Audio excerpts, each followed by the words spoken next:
Welcome to Green and Red, scrappy politics for scrappy people, a regular podcast on radical environmental and anti-capitalist politics, brought to you by Bob Bazanko and Scott Parkin.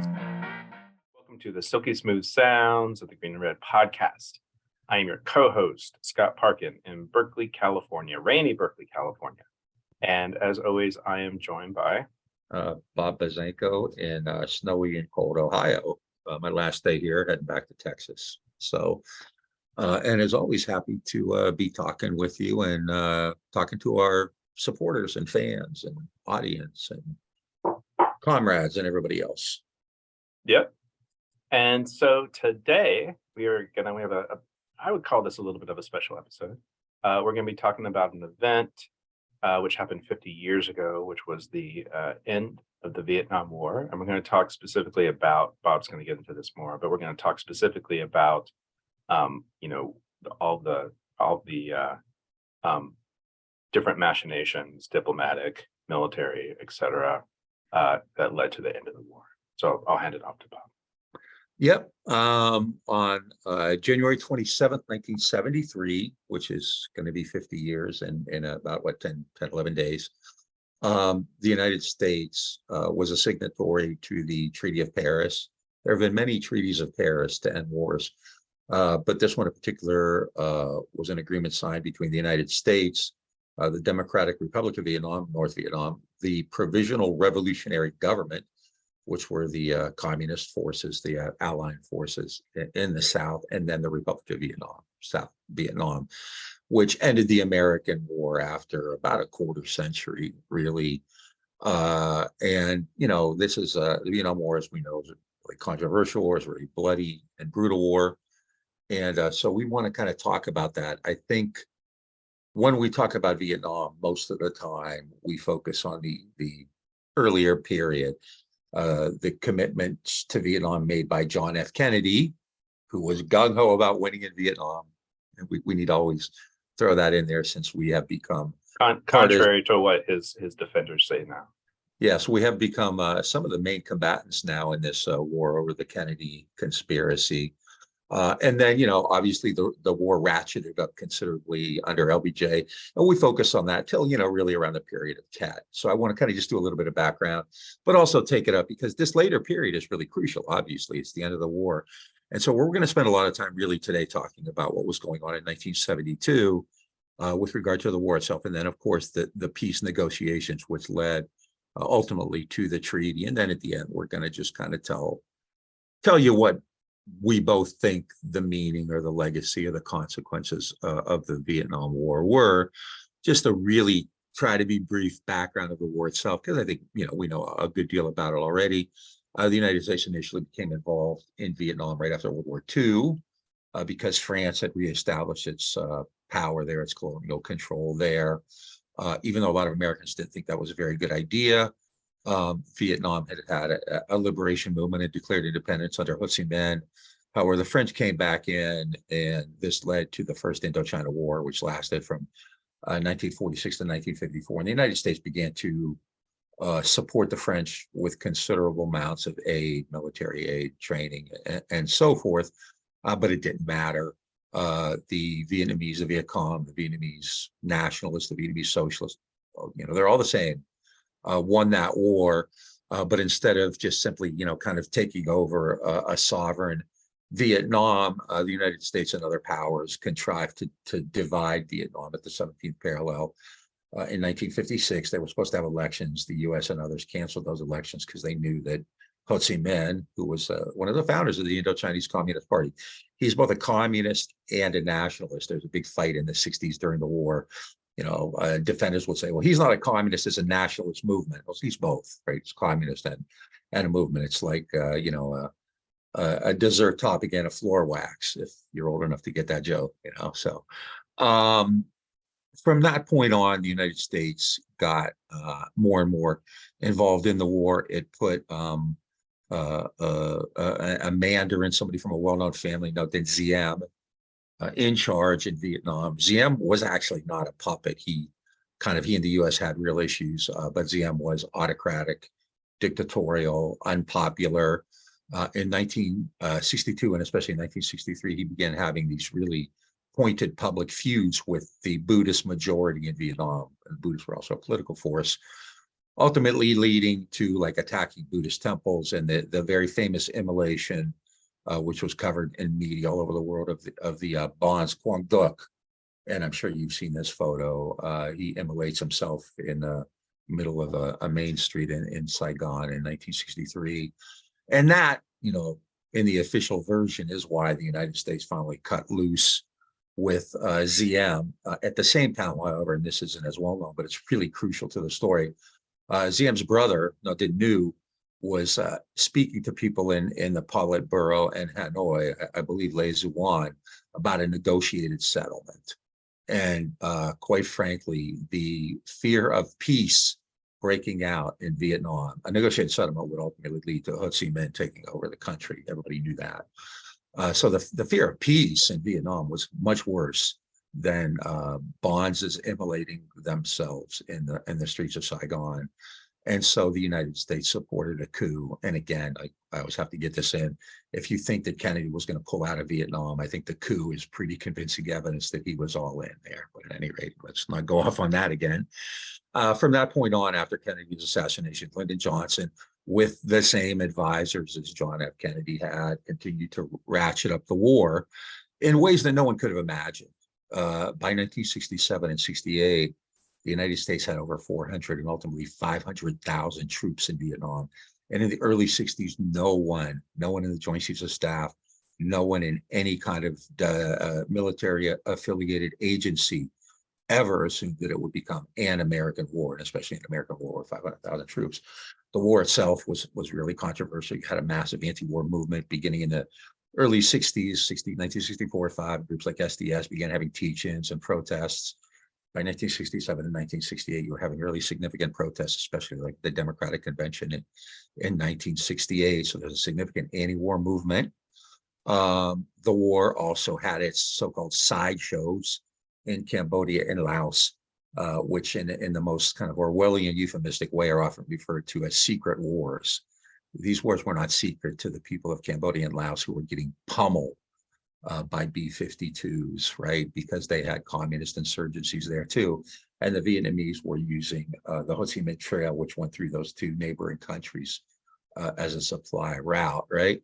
By 1967, the Tet Offensive had really kind of laid bare America's failure in Vietnam. It was pretty clear at that point the U.S. wasn't going to succeed in maintaining this country it had invented. And, again, we can't go into a lot of detail on that, but South Vietnam was an invented country. Vietnam had been one country, it was divided in half. The United States had poured, untold billions of dollars in weapons and ultimately 500,000 plus American troops into Vietnam. Recently, in the last few years, there's been a lot of new research and scholarship on Vietnam by Vietnamese American scholars and by others who are using Vietnamese archives, who are talking about how the Vietnamese need to have agency. And they're essentially ignoring, like writing out the entire American role in the war, which is just utterly insane. It's ahistorical and it's absurd. The United States dropped 4.6 million tons of bombs on Indochina. So by 1968, it was fairly clear that the war wasn't going to succeed. There was a campaign that year. Richard Nixon, whose political obituary had been written years earlier, kind of came back. He was resurrected, claimed he had a secret plan to end the war in Vietnam, was going to have peace with honor. At the same time, Lyndon Johnson understood that the war was unpopular and his vice president, Lyndon Johnson, was not doing well. So Johnson actually began to open negotiations. Hubert Humphrey, I'm sorry.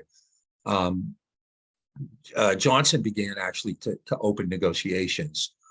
However, emissaries working on the Nixon campaign, including Anna Chennault, who was the widow of Claire Chennault, who was the founder of the Flying Tigers, and Henry Kissinger, a professor at Harvard at the time, who was not all that well known, made overtures to the South Vietnamese leader Nguyen Van Thu and told him, essentially, if you kind of monkey wrench Johnson's peace plans, Johnson's negotiations, will give you a better deal. And so two, and we're going to come back to Nguyen Van Tu because he's an interesting character. Two scuttled those plans, and it did seem like Humphrey had some momentum in the campaign, but that fizzled, and Nixon won. As Nixon took over, the United States was pursuing a different doctrine in Vietnam, one called Vietnamization, where the Vietnamese would fight the Vietnam War, which is, again, kind of Orwellian, right? We often speak of the Americanization of the war in 1965 when the United States began to send troops and essentially took the war over. It's a Vietnamese war, right? It's a war. The war is about who will be the government in the South. The North is settled. Ho Chi Minh and the Vietnamese Communist Party runs the South. The real question is who's going to be the government in the South. And people like Ken Burns and others, the official scribblers often say the North invaded the South. That's not the case at all. There was a strong indigenous liberation movement in the South, which did not want ZM in charge, right? And so the idea of Vietnamization is really kind of Orwellian. You're letting the Vietnamese do the Vietnam War, right? So that began in 1968 and 1969. Nixon, who's a sharp politician, did a couple things that are also important. One, he began to withdraw American ground troops, so that by 1971, there were under 50,000 troops in Vietnam. And that, I think, had the effect of somehow tamping down anti-war sentiment, because much of that was based on the idea that 58,000 Americans ultimately died in the war. But he also began making overtures, and this is really kind of the crowning achievement of Nixon's life. He began making overtures to the two communist powers, the Soviet Union and the People's Republic of China, and this is the so-called détente. And what this did with regard to Vietnam was essentially, because both of those countries were supporting Ho Chi Minh and the Vietnamese communists, what this did is essentially, if we can use a term from the 90s, triangulate, right? The war there, and it gave Nixon openings. And so by détente, really, I think, is a way to try to kind of start to crack those alliances that the Vietnamese have with both the Chinese and the Russians, who had supported the Vietnamese to significant amounts, right? But it was clear the United States wanted to kind of somehow get out. There are various theories on this. The decent interval theory, right? The United States wanted to stay in there long enough in order to, make it look like they were committed to the Vietnamese, but they knew that they were going to get out.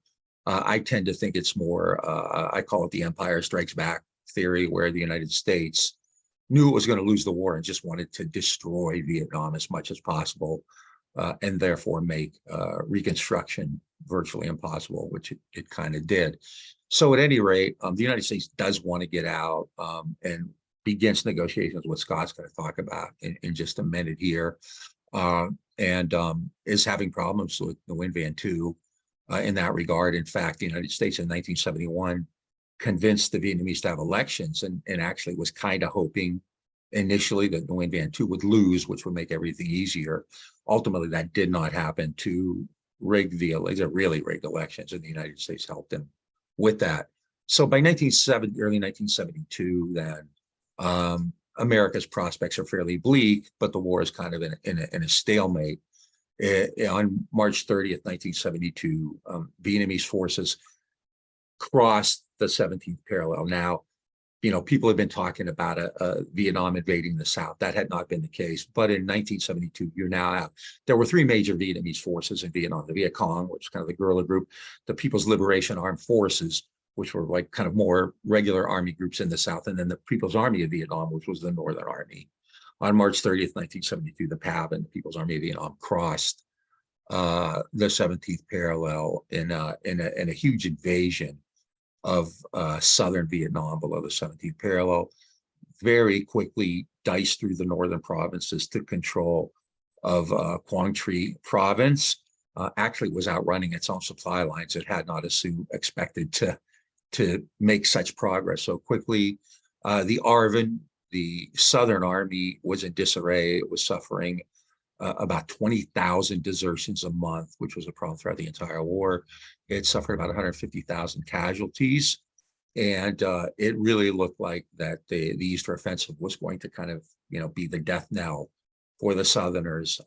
Nixon wasn't going to allow that, and he rallied with one of the most massive air campaigns ever, which was called Linebacker. And this is also where the famous John Paul Vann, who Neil Sheehan wrote about, comes in and kind of takes control of American operations. The United States was flying round the clock B-52 sorties. In just the first few weeks, it flew 700 in B-52s, unleash bomb clusters of 1 by 2 miles. Nixon attacked both Hanoi and Haiphong in the north for violations of all kinds of war laws, right? War crimes. Mined Haiphong Harbor. By the time Linebacker was over, it had unleashed 155,000 tons of bombs on northern Vietnam with 42,000 sorties. So even though the United States was claiming that it wanted to end the war and get out, it was inflicting the maximum damage possible. And amid that, however, there were negotiations taking place. But even before 1972, you started to see this kind of momentum for negotiations. So, kind of talking about a background to the negotiations, early attempt at negotiations. Vietnam, the Johnson and Nixon administrations made no sincere effort to negotiate into the war in the 1960s. American offers to talk with Ho repeatedly included the requirement that the National Liberation Front not be a participant in any negotiations, a provision that the Southern Nationalists, the NLF, and Hanoi were sure to reject. And this, let's be real honest about this, is that the NLF were doing a lot of the fighting in the South up until this point that Bob pointed out in 1972. And so to sort of leave them out of negotiations was a bit of a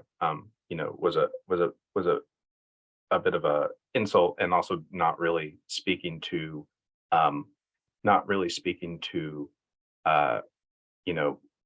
what was actually going on with the war. But on the rare occasion when negotiations seemed to hold promise, things would quickly fall apart. And in 1968, right before the election, in what's known as the sort of famous October surprise, Nixon and Kissinger torpedoed the talks. But in February 1970, Kissinger opened up his own secret negotiations in Paris with Le Duc Tho, who was the representative for North Vietnam. And just to kind of make this clear, he didn't even inform the sitting Secretary of State, William Rogers, that he was doing this. But on the major issues, however, a bombing halt, a political role for the National Liberation Front, and American support for the Republic of Vietnam, South Vietnam, the U.S. and Vietnam, the North Vietnamese government, remained very far apart. And in June, after the U.S. had actually invaded Cambodia in one of the sideshows, Le Duc Tho actually suspended these secret talks. To Hanoi, it was essential to hold reasonably free elections in the South, which it assumed would bring to power a government in the South willing to negotiate an end to the war. But Kissinger warned, and they were very much opposed to this because they knew they were lose. They were very opposed to free elections in the South and saw them as a quote source of quote turmoil and uncertainty. Yeah, and that kind of brought it up to the kind of final negotiations. Well, the kind of penultimate negotiations. Kind of give a spoiler alert here that the final deal could have been reached much earlier, but the negotiations began in earnest around October 1972. And in large measure, on the American side, a lot of this had to do with the upcoming elections, because Nixon and one of his pollsters had told him that having a peace agreement in place would probably help him win the election. As it turned out, he was going to win the election by a landslide, no matter what. So the negotiations kind of reopened in earnest between Kissinger and Le Duc Tho. And What's interesting is that the so-called allies, the Southern Vietnamese, Neo Van 2, were kind of left out of all this. In early October, Le Duc Tho offered Kissinger a 9-point plan to end the war. I'm not going to go through all of it. What's important is that the Vietnamese actually made a bunch of concessions on this, one of which was that they had initially said that Neo Van 2 had to be removed and that a coalition government had to be created, and the Vietnamese backed off that. They made some other concessions as well. The two key points here, I think, are one, that there would be the establishment of what they call two administrative entities. So it's not a coalition government, it's not a neutralized government, but inside Vietnam, you would have these two entities, which would be the Republic of Vietnam, the Nguyen Van Tu, but also the Provisional Revolutionary Government, which was the National Liberation Front. I mean, it's not the greatest analogy, but I often say that the NLF and Viet Cong could be kind of analogous to like Sinn Féin and the Irish Republican Army. So you have kind of a political administrative unit and a military unit as well. The Proud Boys in the Republican Party. The Proud Boys and Donald Trump, exactly. Yeah. Although these guys are a lot more effective and efficient than that. You know, I'm glad the Proud Boys aren't, right? So you have the key points are these two administrative entities, and also initially two said that the Vietnamese troops would have to leave Southern Vietnam, PAV and PLAF forces. And of course, that was never going to happen anyway. And so those, I think, are the two main points. And Kissinger and Le Duc Tho agreed on that. And so Kissinger essentially thought he had an agreement. This is around October 8th, 1972. And he uttered those famous words, "Peace is at hand." However, Nguyen Van Tu, as I said, had been left out of the negotiations, and Tu, who, remember, in the October surprise, which we both mentioned, played a pivotal role in monkey-wrenching Johnson's attempt to end the war in October of 1968. Now, 4 years later, kind of did the same. He issued 69 objections to the 9-point proposal, right? So it's like a hell of a ratio, right? That's like 7 or 8 objections per proposal, right? But he also issued what he called the 4 no's, which were like kind of the baseline position for the Southerners.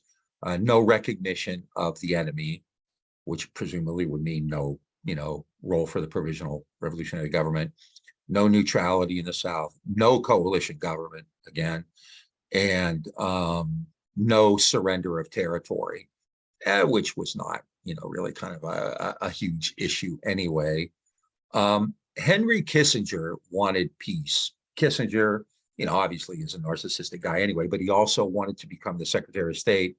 As you pointed out, William Rogers was considered, Nixon considered him a dove, which is kind of funny. But Rogers was something of an empty suit. I think it's one of the great trivia questions, right? Because when you say who was Nixon's Secretary of State, everybody says Kissinger. But in fact, it was the first term, it was William Rogers, who had very little to do with all this. This was Kissinger's game, right? And Kissinger also wanted to be like this great figure in history too. Yeah. He was part of his ego. He considered himself Metternich, right? Kissinger was furious at Nguyen Van Tu for scuttling, for monkey wrenching these peace talks. But Nixon at this point decided that he was okay with what Tu had done, because it was not clear who was going to win the election. And so he, essentially went along with Nguyen Van Tu's objections. And so Kissinger had to as well. Kissinger uttered one of my favorite all time, and there's so many good Kissinger phrases, but he said, North Vietnamese are just a bunch of tawdry, filthy shits, because they had agreed to the concessions that the U.S. wanted, and the South Vietnamese had scuttled them. So what you have leading up, and this is into November of 1972, and Nixon wins the election in this massive landslide. So Henry Kissinger had double-crossed Nguyen Van Tu by having secret negotiations. Nixon and Tu had double-crossed Kissinger by issuing the objections. Nixon had double-crossed Kissinger by going along with the objections. And then Kissinger had double-crossed Le Duc Tho by pulling out of the agreement and blaming him. As I said, I wrote a book about this years ago, and I said, If you believe that to live outside the law, yet you must be honest. These people were not listening to Blonde on Blonde in October of 1972. Nixon, was kind of emboldened and, now used this to kind of unleash. Well, this is when the madman theory comes in, right? And he unleashes one of the more destructive campaigns in the history of military war, actually. So, Scott. Yeah, there were immediate and catastrophic repercussions to this breakdown. Actually in South Vietnam, too, began a series of large-scale arrests of so-called dissidents, detaining many of them without trial. He began reclassifying political prisoners as criminals in order to exclude them from any prisoner of war exchange or amnesty. So that's actually going on in the South. And then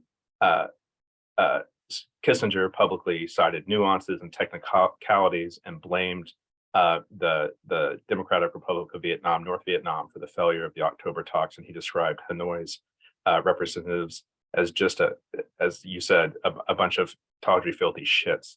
But of course, then what comes next is this sort of terrible repercussion, which is Nixon feeling this is December 1972, after he's had this landslide victory over McGovern in the 72 election, which we talked about with Noam Chomsky a couple months ago, if you want to listen to that sometime. But Nixon, basically feeling politically protected and emboldened, played the madman, right? And so that's like the madman, Richard Nixon. Always there's a line in a film with Henry Kissinger telling Nixon what to do at one point around this, and he's like, they need to fear the madman, Richard Nixon. I can't actually do a good Kissinger. Yes. Well, and Nixon, keep in mind too, is drinking nonstop and probably having some kind of a mental breakdown as well. Yeah. So what this led to is what we call, it was the operation called Linebacker 2, known as the Christmas bombings. But before we do that, just want to say that you are listening to the Green and Red podcast. We are talking about the end of the 50th anniversary of the end of the Vietnam War. Please check us out on Facebook, Instagram, Twitter. If you're watching this on YouTube, hit that subscribe button.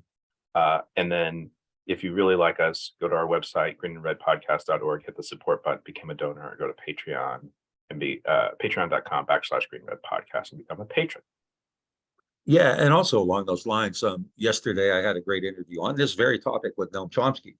And so not only will we be putting this out, but right around the same time, we'll be putting out this interview with Noam, discussing the end of the Vietnam War, the legacy of Vietnam. So Green and Red is definitely the place to go for your 50th anniversary of Vietnam, your Vietnam War history. It's a place to go for everything, really. So yeah, exactly.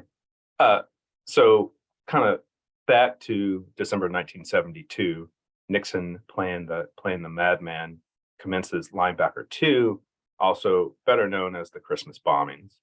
So beginning in December 18th, lasting 11 days, the saturation bombing can was a final and devastating evidence of Nixon's willingness to unleash U.S. power. Fighter jets like F-105s, F-4s, F-111s, and over 200 B-52 bombers flew round-the-clock missions for a week and a half against the Democratic Republic of Vietnam, against North Vietnam. And it's what Kissinger's aide, Roger Morris, called calculated barbarism, which I think is a very apt term for a lot of things that we see in our world, particularly when it comes from the military. But the Air Force dropped, they flew over 1,000 sorties, B-52s, another 750, and they dropped a combined total of over 40,000 tons of bombs, hitting not only military and communications facilities, but also docks, shipyards, workplaces, residential areas, bridges, and the Democratic Republic of Vietnam's biggest hospital. In some places, the B-52s left craters with diameters of 50 feet. I'll say this just on a personal note. I traveled in Vietnam about a decade ago, and in the North, the Christmas bombings in particular is something that's still remembered. In some villages, they often used to name their dogs Nixon and Kissinger because of the hatred they had for Nixon and Kissinger, particularly after the Christmas bombings in North Vietnam. But the Northern Vietnamese prepared for the raids in underground shelters and tunnels, and still lost 1,600 civilians, which was not a significant number compared to other civilian deaths during the U.S. war. But there are widespread narrative claims that the bombing forced the North Vietnamese to negotiate the peace agreement they signed in Paris the following month, and thus the U.S. air power was a decisive factor in ending the American war.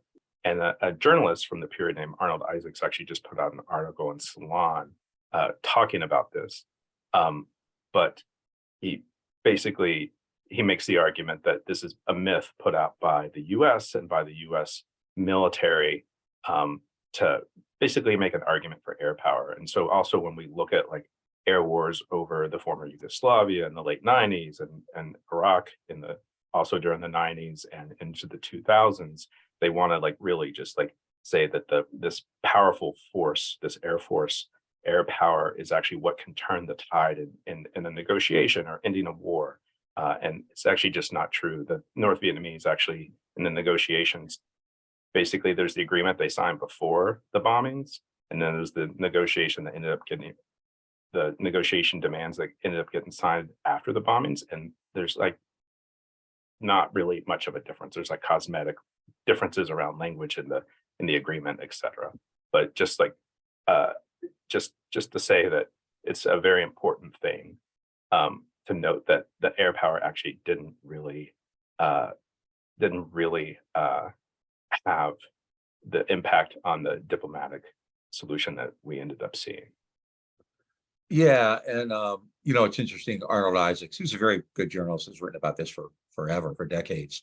He wrote something, and of course, it got a lot of attention. This is actually something that not just people like Noam Chomsky and Gabriel Coco and George McTurnan Kane were saying at the time, but for a lot of us, we've kind of known this and we've been arguing this for. I wrote a book 25 years ago making that point. So keep in mind, you can believe in something. It doesn't have to be in the New Yorker or the New York Times or some kind of lefty thing. Or Salon before you can believe it. But yeah, I think that's, and I just the other day opened up the State Department's official page on the end of the Vietnam War, where that's the argument they make, right? That the Nixon bombed the Vietnamese into negotiations, which is, just like simply there's just nothing for there. In fact, John Negroponte, not my idea of a dove, said that the Christmas bombings forced the North Vietnamese into accepting our concessions, right? Nixon bombed the U.S. back to the peace table, but realistically, it was, Nixon's approval, and he had just won an election, right? A landslide election. Nixon's approval ratings were down to 39% by the time of line back to the Christmas bombings. In those 11 days, the United States dropped over 40,000 tons of bombs. They hit schools. They blew up the biggest hospital, I believe, in Hanoi, 50-foot craters in some places, at a great loss as well. And that's something that, like in the histories of the war, we don't talk about that much. During the Christmas bombings, the Pentagon itself admitted they lost 15 B-52s. I can't remember what those cost at the time. The Vietnamese claimed they shot down 34, and privately, people in the Pentagon said that number was closer. The 34 was closer. So the U.S. has suffered huge losses. The Vietnamese had a fantastic surface-to-air mile and surface-to-air missile capability, which they had gotten, I believe, from the Soviet Union. Globally, the Prime Minister of Sweden, Olof Palme, compared the Christmas bombings to something the Nazis would do. The Soviet Union and the Chinese both said they were going to reconsider détente as a result of that. So it really was kind of catastrophic. And in fact, it does force the United States to, realize that it has to cut a deal.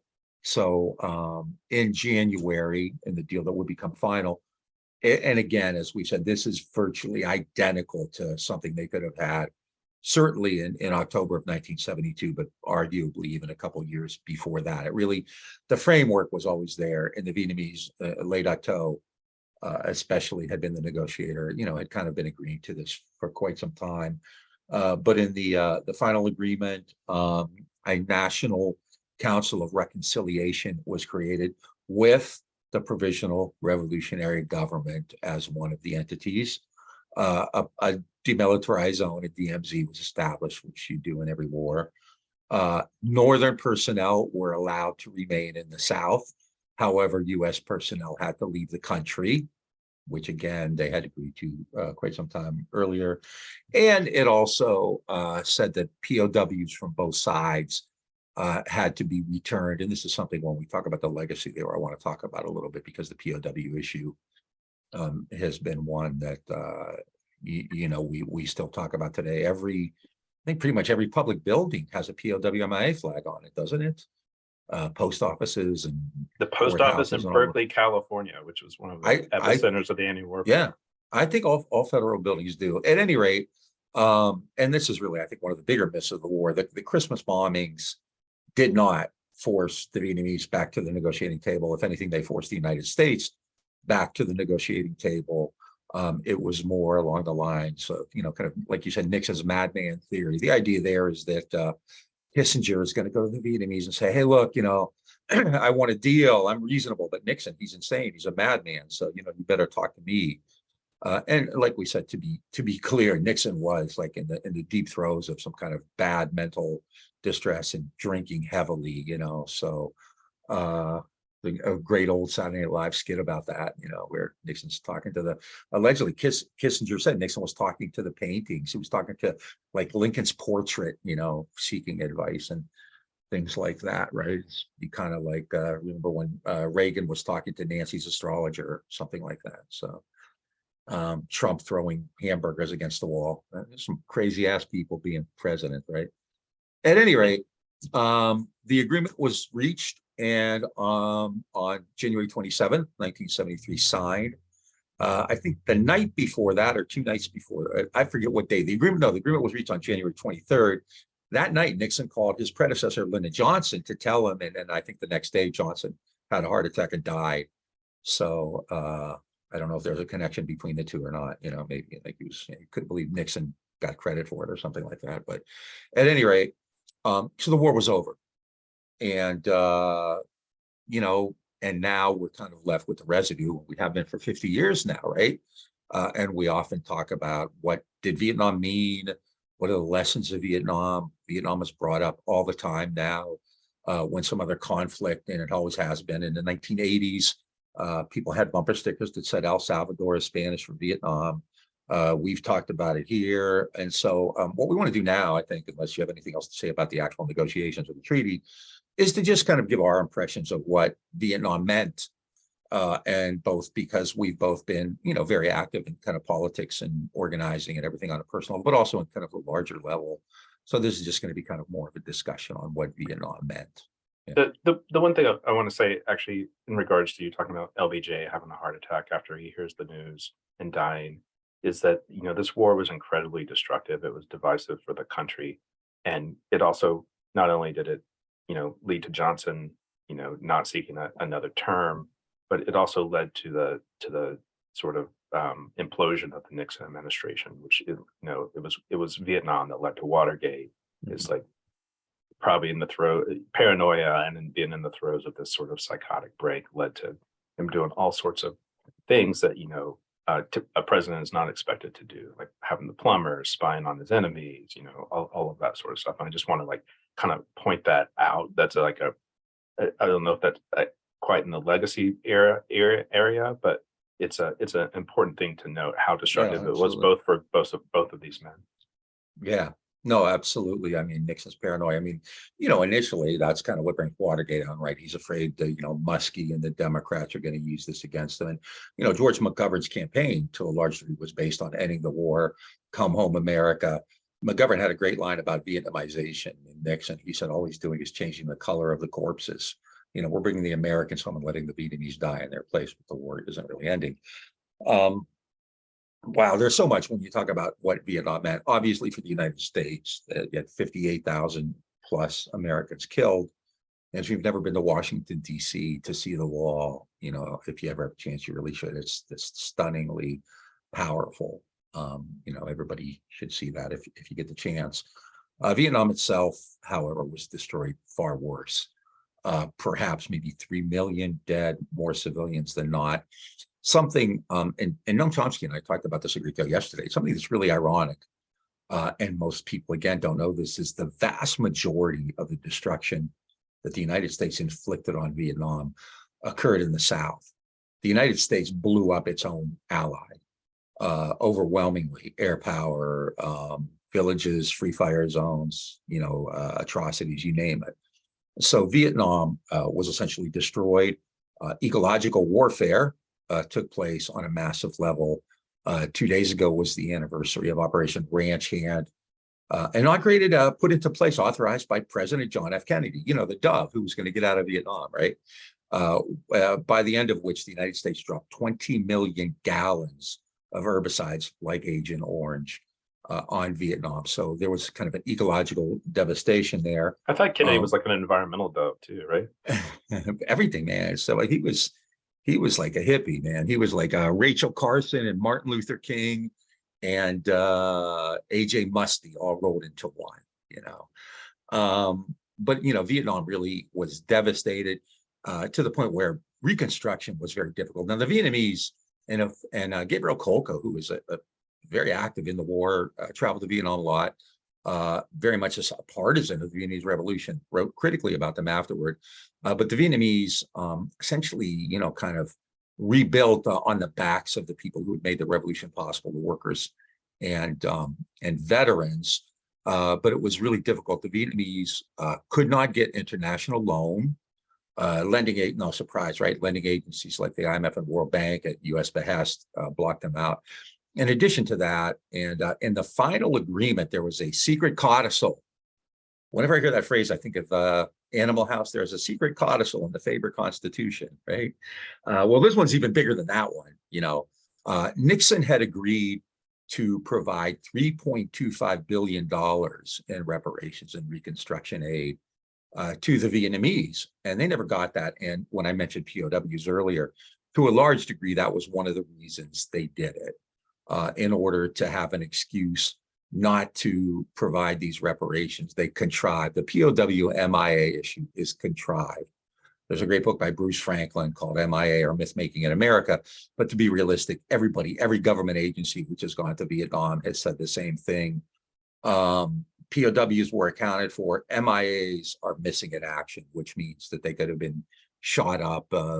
And the amount of effort that the Vietnamese have put in cooperating with the U.S. and finding the bones and finding people is really quite remarkable. But Nixon, to a large degree, actually did use the POW MIA issue, which was also created by Ross Perot, to avoid making reconstruction payments. But the point is, Vietnam had a horrible, difficult time rebuilding, agricultural shortages and all kinds of other problems, including foreign wars, which I'll talk about in a minute. But just one thing on MIA. Yeah. I mean, in Vietnam, actually, the MIA issue is a bigger issue even to the Vietnamese than to like the U.S., where it's like the sort of contrived thing. It's like because so many more Vietnamese were like killed and had their bodies completely destroyed in like bombing, like that we just like we just described with the Christmas bombing. And so when you travel in Vietnam, it's hard not to like find a family who doesn't have some family member who disappeared, probably because their body was like destroyed beyond recognition. Yeah, and with regard to like the carcinogenics, right, there are today, 50 years later, throughout Vietnam, there are orphanages just for children who were born, without limbs or with encephalopathy from the carcinogenics use. So the Vietnamese, whenever you talk about the tragedy of America, the Americans, 58,000 troops and untold billions, I have no idea how many. I've never quite really kind of been able to figure it out myself. What the Vietnamese endured was, it's like so much exponentially bigger than that. Yeah. What else from Vietnam have you kind of taken from that? I mean, the other interest from my travels in Vietnam, you mean? Whatever. Yeah. Yeah. I mean, the other thing that I really want to like note is that they actually have a Vietnam War memorial in Vietnam, which actually looks very similar to the one in Washington D.C. Although they don't, at least the time I was traveling there, they didn't actually have the funds to keep it up, and so like war veterans, men, North Vietnamese soldiers who suffered from severe PTSD, they live there, and they're the ones who kept the uptake of it. And it's just the I feel like part of it's this national trauma with the United States, within the United States, particularly for like my generation, like growing up, and it was like my parents' generation, which were like served and fought in the war, and it's this like big trauma generation. I think we're going to get into a little bit about the Vietnam syndrome here in a second, but I just want to say that the impact of the war is like so much worse on the people of Vietnam. It's like it's just heartbreaking, and it's in many ways they've not recovered, and probably still won't for a long time. And a lot of American vets groups have gone to Vietnam to work with Vietnamese veterans as well, and I think they've helped create kind of a shrine at My Lai. They've opened schools. VVAW, which was a major anti-war group, has done a lot of work there, and that's when I just mentioned how you have this myth of POWs and MIAs, which is used to kind of maintain, and not really so much anymore, and we'll talk about that at the end too, maintain a level of anger against the Vietnamese. But you also have this kind of myth in the United States right after the war, especially of crazed veterans, right? Who are all dangerous and they all have PTSD. And the reality is many of them, clearly a lot of people, it's what a traumatic experience, but a lot of vets have gone back and they've worked, in really very positive ways with the Vietnamese. And America's relationships with Vietnam are very different now than they were in the 1980s. But at the time, as you pointed out, there was this so-called Vietnam syndrome, right? Yeah, absolutely. And it's this idea that I mean, there's like a whole bunch of different like pieces to it, but like the U.S. should not engage in a land war in Asia, for example. But then there's also this sort of like syndrome that Americans have around whether they lost, that they're losers, that they lost, that like their parents had fought in World War II and had won and defeated fascism. And although according to some liberals, we actually haven't defeated fascism, but and then there's this like syndrome about we're like this lost country, where there's a sort of psychic break, I think, for that generation around the Vietnam era. I also think it's like kind of like tied up with the anti-war movements as well. And then when we start getting into other foreign policy adventures in the 80s and 90s, for example, George H.W. Bush declares, we've defeated, once Operation Desert Storm's over and they've liberated Kuwait from Saddam Hussein, George H.W. Bush declares, we've defeated the Vietnam syndrome, which is like clearly something that these policymakers and like large numbers of Americans sort of like carry with them. I also want to say something about Ronald Reagan, just kind of talking about the legacy and aftermath, is that Reagan ran in many ways on Vietnam. He was, very unhappy that it was like portrayed as like America lost the war, and was very much like portraying America as this like lost and losing and sinking country. And he ran his 1980 campaign on this idea that it was actually indeed a noble cause. He actually said in a speech, "It is time we recognize that ours was in truth a noble cause. A small country newly free from colonial rule sought our help in establishing self-rule and the means of self-defense against a totalitarian neighbor bent on conquest. We dishonor the memory of 50,000 young Americans who died in that cause when we gave way to feelings of guilt as we were doing something shameful, and we have been shabby in our treatment of those who returned. They fought as well and bravely as any American has ever fought in any war. They deserve our gratitude, our respect, and our continuing concern." And that's sort of that in many ways that frames what the 80s becomes, that frames how we thought about Vietnam in the 80s culturally. We talked with Andrew Hunt about this a few months ago. We had films like Rambo and Red Dawn, and like we're refighting the war. We see it in a lot of pieces, particularly in conservative spaces. And so that is also going to be like one impact in the right wing sort of backlash to the war in Vietnam. Mhm. Speaking of which, by the way, I've noticed I have Ho over here on the wall right there. Yeah. So, Yeah. actually, the Vietnam syndrome, there's another point to that too, because the basic idea is that the United States was chastened by its defeat. And this is something I want to talk about. It lost. There's a defeat, clearly. The United States leads Vietnam in defeat. And it's chastened by that, so it kind of retreats and doesn't become so assertive in the world. And I think that's really problematic. I've argued for years now that there really wasn't a Vietnam syndrome, right? And within Vietnam itself, I think this is really interesting because when we talk about the difficulties the Vietnamese had in rebuilding after the war, at the same time that the Vietnamese Revolution was taking place, there was also a rebellion, a revolution in Cambodia, in Kampuchea, where a very brutal, and you can talk about this too, because you've seen it firsthand, a very brutal group called the Khmer Rouge, which was a far extremist communist group, which was a small sect, but actually benefited because the American air war in Kampuchea, Cambodia, was so brutal that it enabled the Khmer Rouge to become credible as the anti-American force. And they took power in 1975 and then instituted the infamous so-called killing fields. And you've seen, some of the prisons and so forth there. In 1978, the Vietnamese and the Kampuchean communists did not get along. So in 1978, the Vietnamese invaded Kampuchea and overthrew the Khmer Rouge. I think the idea of humanitarian intervention is truly an Orwellian term, but if you ever want to use it, that would be it, right? However, and this is something, again, that really is left out of the historical record, the United States took the Cambodian side in this to the extremes that The Khmer Rouges. They took the Khmer Rouge side in this. In fact, Al Haig, and when she was the ambassador to the United Nations, Jean Kirkpatrick voted to seat the Khmer Rouge representative at the UN rather than the representative, the new government that the Vietnamese had put in place. The Vietnamese, for their part, had massive occupation costs associated with that, which really made economic recovery difficult.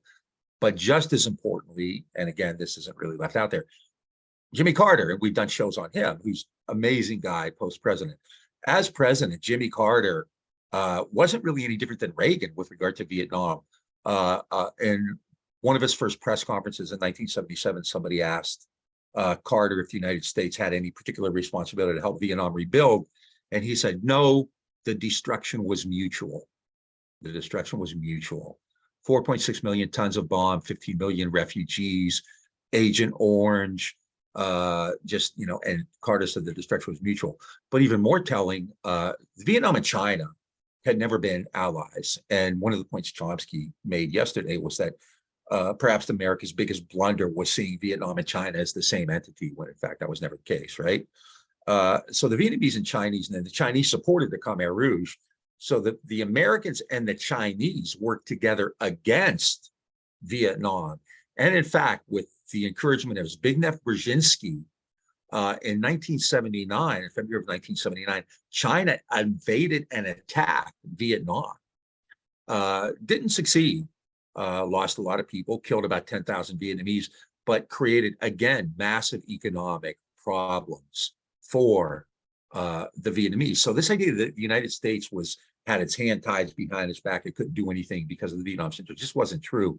The United States continued its attacks on Vietnam, supporting the Khmer Rouge, encouraging the Chinese invasion, preventing IMF and World Bank reconstruction loans, and reneging on the reparations payments. So that war continued for quite some time after the actual peace treaties of 1973. And then, of course, I think it goes without saying, you probably know, but the peace treaty was signed in 1973. In April of 1975, the communists took over, right? They took over the entire country and unified it and recreated it with the name the Socialist Republic of Vietnam.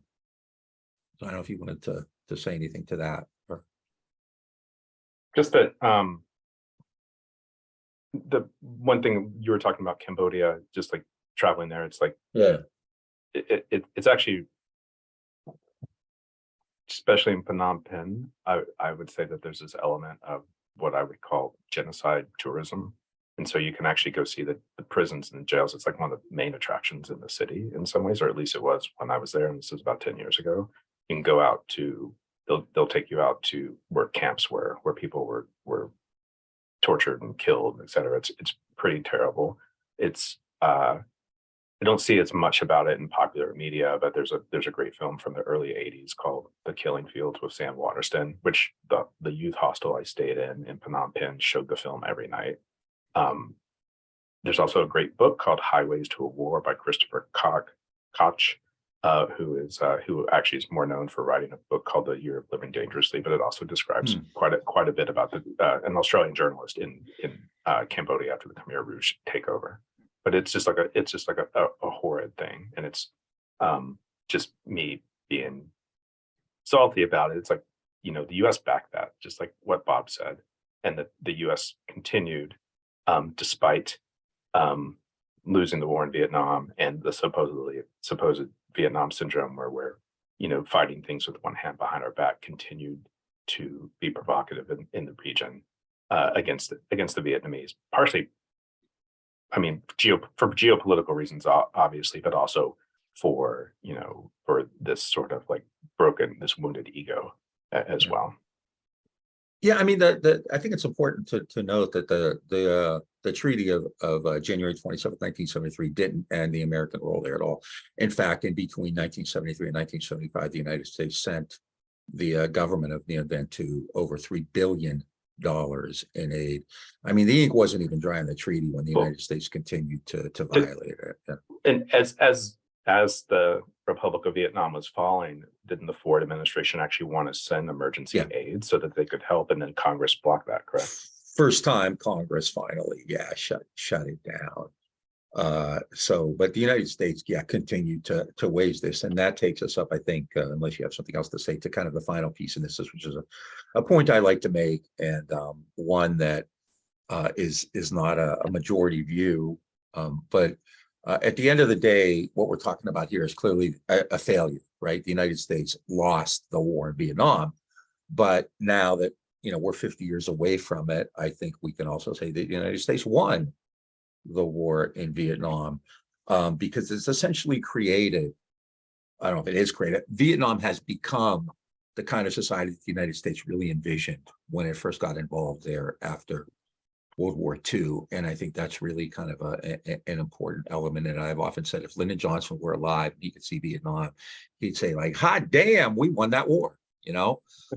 Vietnam, beginning in the 80s, because it couldn't get reconstruction aid or any kind of help, underwent a program which was similar to what Gorbachev was doing in the Soviet Union as well, kind of what they call perestroika. The Vietnamese called Domoy, which involved all kinds of market-oriented reforms. And these, as always, when you go to international lending agencies, they tell you have to reduce public spending, reduce spending on public facilities and public workers, increase your exports. And so the Vietnamese did all this. They started to also embrace outside investment and really turn to a more market economy. Government agents began to take over key industries. So you have people like in the military and a particular bureau of government who might control, the tourism industry or manufacturing or whatever. Not unlike what China's doing today, something actually I would consider kind of a fascist economy, really. Nothing like the United States has, right? Well, our corporations are too woke for that, right? So, but not for long. Yeah, that's true. So what do you have in Vietnam then? So Vietnam began in the 90s, especially to kind of move, 80s and 90s to move in these directions. The United States normalized relations finally. Bill Clinton went there in 1994, and then began, China was accepted into the WTO, World Trade Organization. And then you started to have significant bilateral trade agreements and significant American investment. Today, last year, Americans invested $2.8 billion in Vietnam. Trade between the United States and Vietnam in the last 10, 15 years has gone up, I believe, something like 200-fold. So the United States and Vietnamese have significant economic interest. Now, it still has kind of these kind of socialist characteristics. It handled COVID, for instance, very well. It has a national healthcare system, right? But it still has significant conflicts with China, particularly over the Spratly Islands, which have been, fought about forever, right? So the United States and Vietnam today have a fairly firm relationship, fairly solid relationship, which makes one wonder what would have happened if the United States had not, kind of invented Southern Vietnam and funneled all that money, all those weapons, all those men to fight in Vietnam. If Vietnam had been left on its own, almost certainly that Ho Chi Minh would have somehow taken over a sovereign country. There were plans to institute land reform, and they had an economic program, and none of that was possible. And so the United States fought there until 1973, unleashing just intense bloodshed and hatred and acrimony and anger and tragedy. Families were broken up. 15 million refugees, 15 million, many of whom were lost at sea, attacked by pirates. Many came to the United States, to places like Southern California and Houston, the Gulf area, right? So it's an incredible tragedy. And 50 years later, I think it's quite often still misunderstood. A lot of the newer books on it, especially, I think you have Ken Burns, who's very popular PBS series, said, oh, it was men with the, noble ideas made mistakes, North Vietnam invaded South Vietnam. And then you have, I think, more dangerous, the new scholars, people like Lien Hung Nguyen, who essentially write the Americans out of the war and blame everything on the North and Lê Duan and the Northern communists. The least powerful actor in this whole group. And make no mistake, I mean, it's a powerful force. They are supported by the Russians and the Chinese, but the Southerners have the Americans behind them. The biggest empire, the biggest military in the world, unleashing immense firepower on a daily basis and destroying. Vietnam is about the size, in terms of square mileage, of New Mexico. So imagine dropping 4.6 million tons of bombs on New Mexico. Is the most bombed country in the history of the world, or is Iraq? Did Iraq have it might be. I wouldn't be surprised if it's now Iraq, but at the time, more bombs were dropped in Vietnam, the size of New Mexico, than in all of World War II, right? Yeah, exactly. So B-52s used in Vietnam. So it really was a very bloody and brutal war. I'm not sure what the lessons are, because obviously, as we've seen recently, I know in the early 60s, when people talked about Vietnam, they were attacked, right? You're an apologist. You don't know what Munich was like. You support Ho Chi Minh. You're a communist and all that kind of stuff. And in 2022 and 23, if you say, hey, let's negotiate in Ukraine, you're pro-Putin, you're a Putin apologist, you're a Russian sympathizer or whatever. So I'm not sure what the lessons are. The idea that the United States has to stay, disconnected from the world certainly hasn't been the case. I mean, the United States is meddling in more places than ever in Ukraine against Russia, ratcheting up tensions with China. The United States has an even bigger advantage now in things like military spending and bases and weapons than it did in that period after the Cold War. You have Joe Biden, who in many ways is the godchild of John F. Kennedy, right? And I think a lot of these people, especially these Kennedy conspiracy people, have never even heard of liberal imperialism. That's what imperialism is, right? It's capitalism, it's liberalism, right?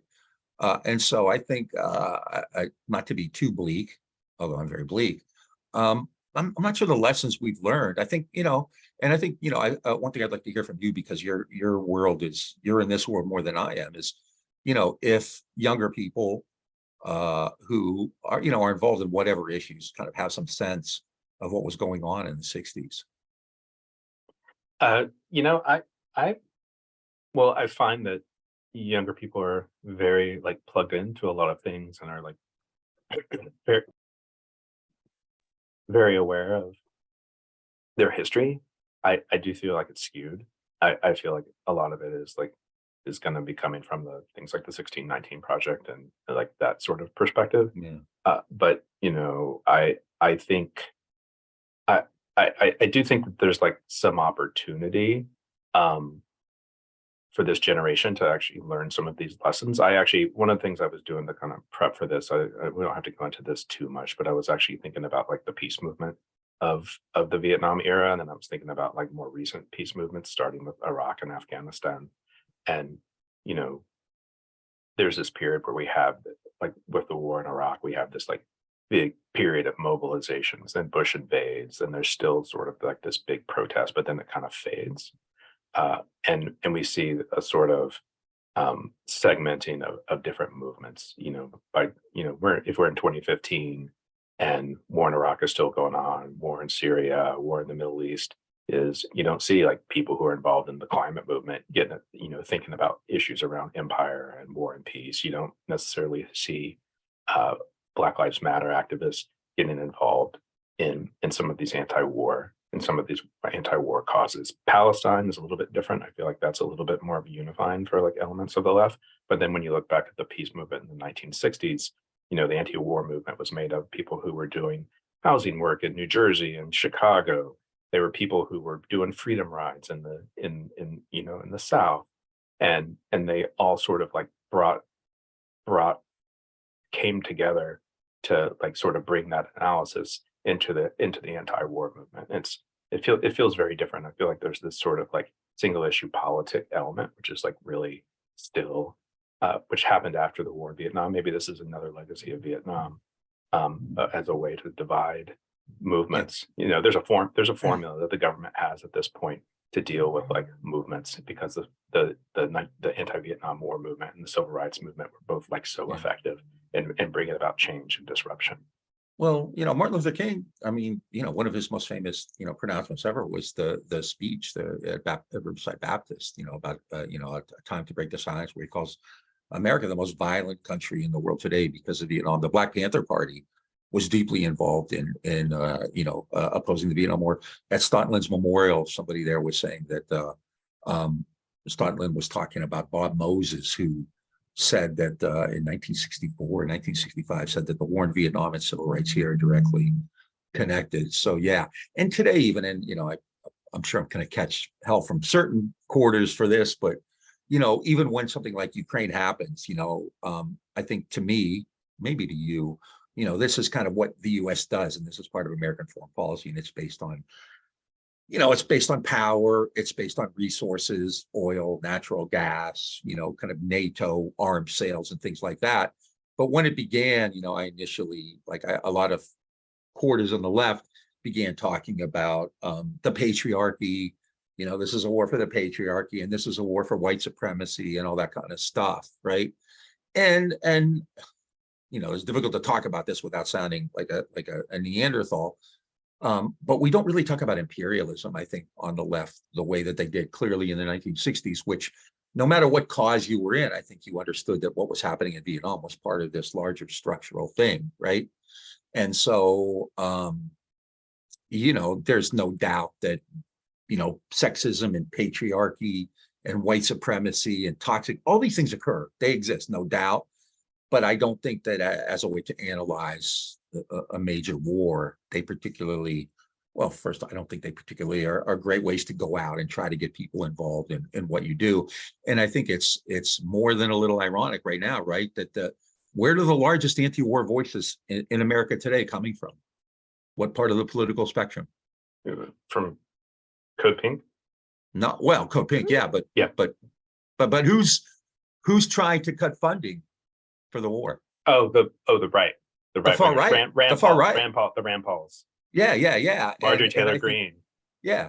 And so I think, and what we've had, and we've talked about it extensively, right, is that the NATO liberals, right? The NATO lefties, whatever. So I think that lesson from Vietnam, and I mean, not, Putin is he's a monster. There's no doubt about that.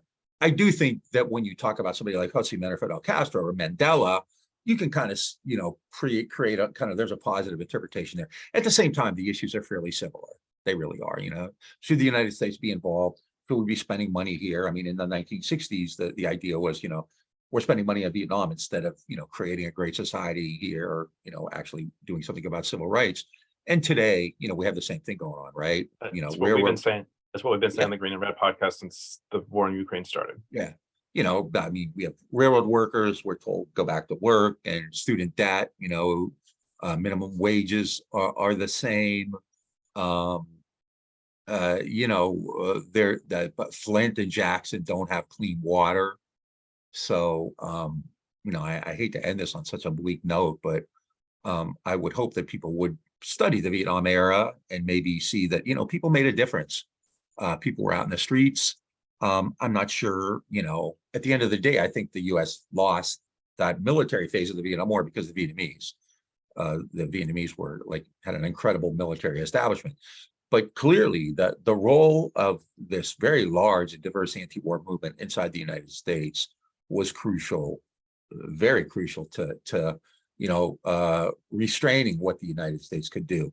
Ukraine's different. Americans aren't fighting there. If Americans were fighting and dying there, I think you definitely see more people speaking out. But at the same time, it does affect you.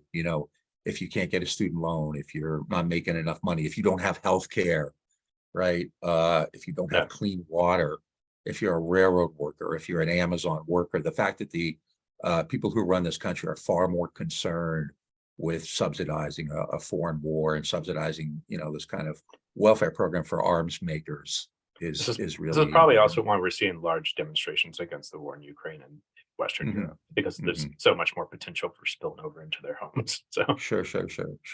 So anyway, 50 years ago, I suspect you'll hear a lot in the media about it. I suspect you won't hear anything in the media about it, similar to what we've just talked about for an hour.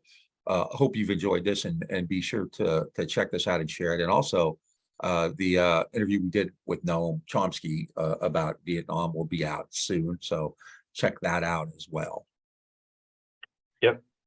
So, folks, you've been listening to the Green and Red podcast, talking about the 50th anniversary of the end of the Vietnam War, which will be January 27th.